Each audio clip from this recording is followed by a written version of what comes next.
Bonjour à tous. Dans cette vidéo, on va analyser une fraction continue, très élégante. D'abord, qu'est-ce qu'une fraction continue? Une fraction continue est une expression, comme vous le voyez au tableau, comportant des barres de fractions, qui peuvent être prolongées indéfiniment et où les lettres A, B, C, D et A', B', C', etc. représentent des nombres réels. On va s'intéresser maintenant à la fraction continue, ne contenant que des 1. On remplace les lettres par le nombre 1. Je vous montre maintenant comment écrire cette fraction continue. C'est la première étape. On écrit 1 plus 1 divisé par 1 et on recommence sous la première fraction 1 divisé par 1 plus sous la deuxième fraction 1 divisé par 1 plus et ainsi de suite. Pour avancer plus vite, on utilise l'option copier-coller. On copie une séquence et on la colle sous la quatrième barre de fraction, puis sous la septième barre de fraction. La seconde étape consiste à transformer cette fraction continue en une suite logique de nombres.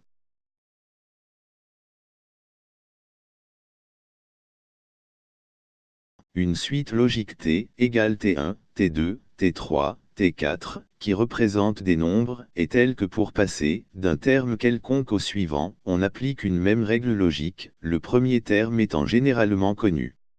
Les indices 1, 2, 3 indiquent la position des termes dans la suite. TI est un terme quelconque. TI plus 1 est le terme suivant. Par exemple la suite des nombres premiers. Un autre exemple, ajouter 2 en partant de 3, donne la suite 3, 5, 7, 9. À 5, on ajoute 2 pour obtenir 7. Un troisième exemple, multiplié par 1 demi en partant de 1, donne la suite 1, 1 demi, 1 quart, 1 huitième. Pour passer de 1 quart à 1 huitième, on multiplie par 1 demi. Reprenons la fraction continue. On remarque qu'après avoir écrit 1, plus, on ajoute toujours chaque fois la même expression. Suivez la flèche rouge au tableau.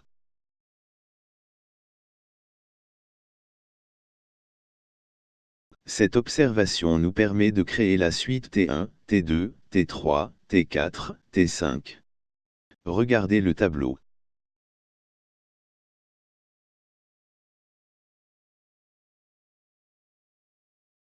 Plaçons la figure à droite et à gauche, écrivons les expressions correspondantes de la suite. T1, rose. T2, rose, plus, jaune.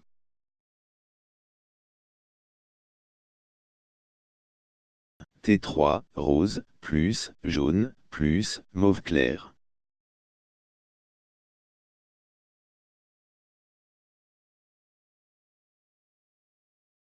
T4, rose, plus, jaune, plus, mauve clair, plus, vert.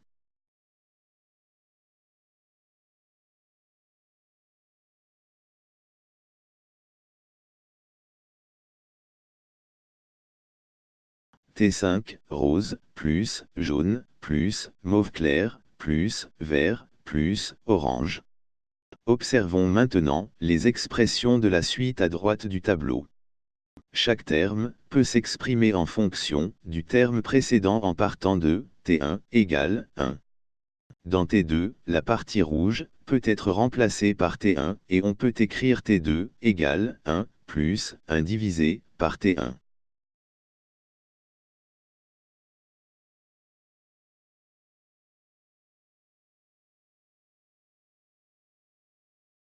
Dans T3, la partie bleue peut être remplacée par T2 et on peut écrire T3 égale 1 plus 1 divisé par T2.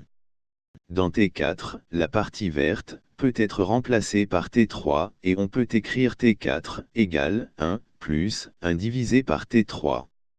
Et dans T5, la partie rose peut être remplacée par T4 et on peut écrire T5 égale 1 plus 1 divisé par T4.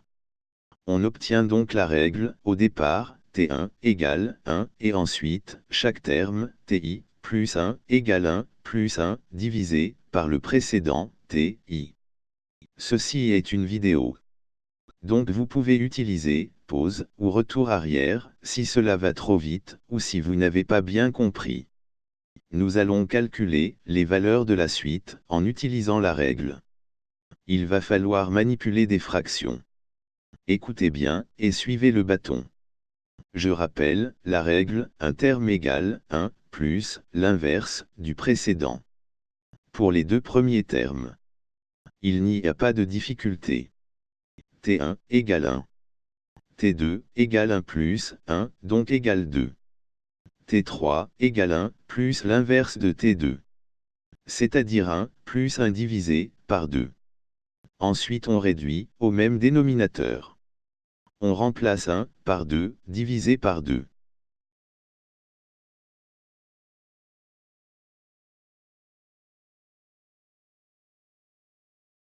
Et on effectue la somme au numérateur.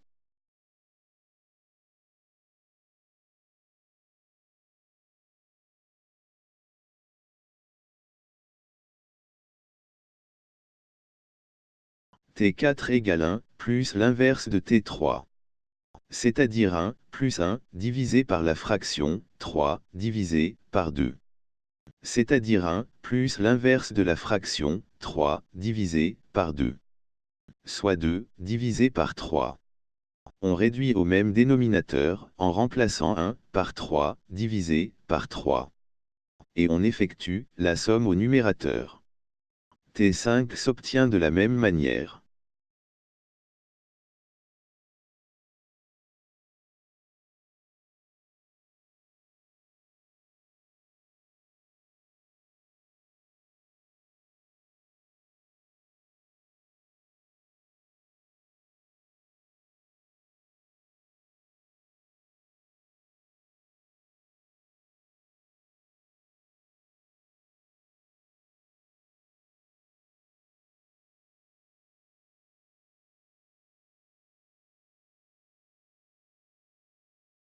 Voici donc la suite T, que l'on peut prolonger indéfiniment.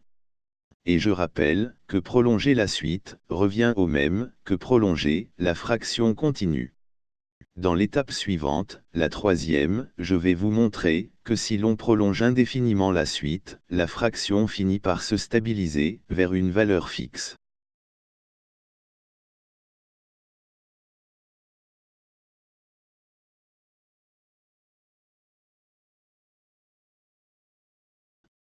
Soit x égale la fraction continue. Recopions, la partie sous la première barre de fraction, la partie rouge, à droite. Complétons la fraction continue, en rouge. Elle est aussi égale à x. Donc on peut écrire l'équation, x égale 1 plus 1 divisé par x.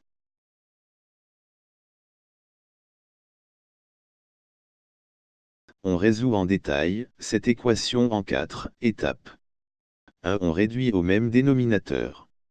Au premier membre, x divisé par x en rouge. Au second membre, 1 fois x divisé par x en rouge. 2. On peut chasser le dénominateur commun, x. Il reste x fois x égale x plus 1.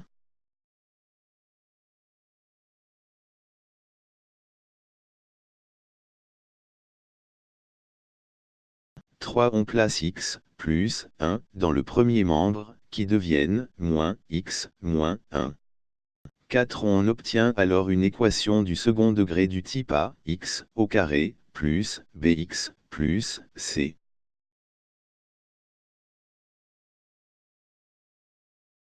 On écrit les coefficients. A égale 1 en rouge. B égale moins 1 en bleu. Et C égale moins 1 en vert.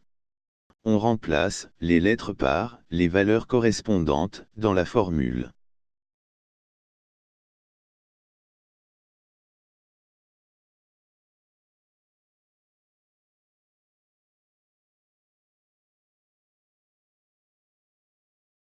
On simplifie en se rappelant que moins par moins égale plus, et que, moins, au carré, égale, plus.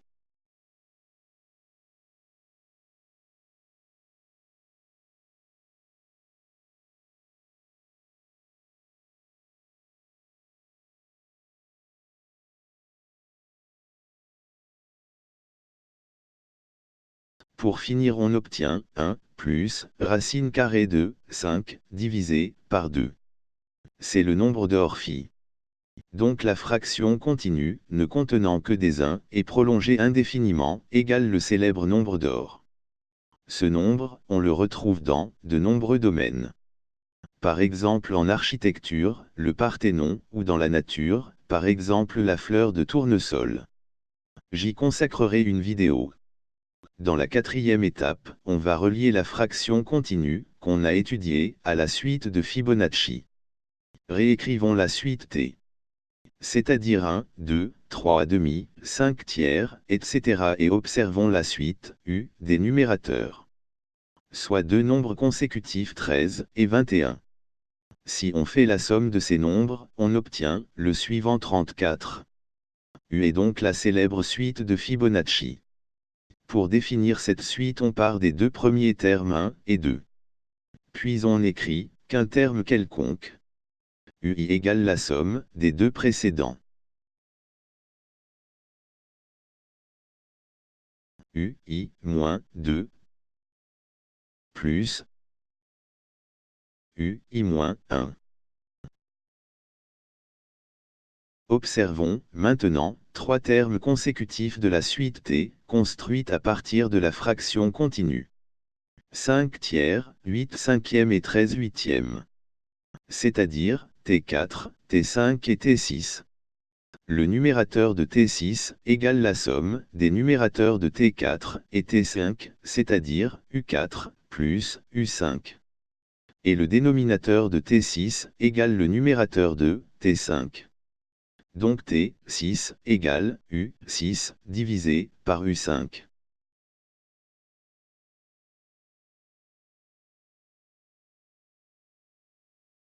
D'une manière générale TI égale UI divisé par UI-1.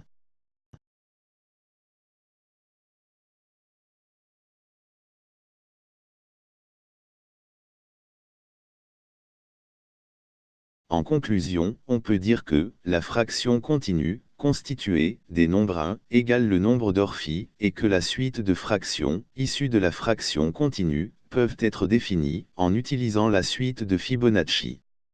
Merci pour votre attention et à bientôt.